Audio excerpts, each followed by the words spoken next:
অতএব এত দুশ্চিন্তার কিছু নাই, জীবনকে নিয়ে এত দুশ্চিন্তার কিছু নাই। জীবনটাকে কোরআন সুন্নাহর আলোকে এনজয় করেন। কোরআন সুন্নাহকে দিয়ে জীবনকে এনজয় করা যায়। কোরআন এবং সুন্নাহর আনুগত্যের মধ্য দিয়ে আপনি জীবনকে উপভোগ করেন, টেনশন করার দরকার নেই।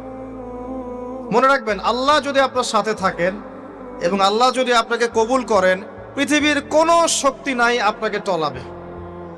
পৃথিবীর কোনো শক্তি নাই, পৃথিবীর সমস্ত শক্তি একত্রিত হয়ে আপনার চুল বাঁকা করতে পারবে না, যদি আল্লাহ আপনার সাথে থাকে।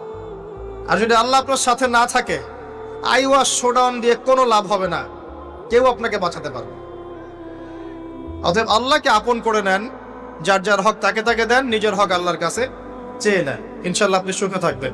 এর আগে আল্লাহ পাক একা ছিলেন, আর কিচ্ছু ছিল না। হুয়াল আউয়াল ওয়াল আখির ওয়াজ যাহির ওয়াল বাতিন ওয়া হুয়া বিকুল্লি শাইইন আলিম, সূরা হাদীদ।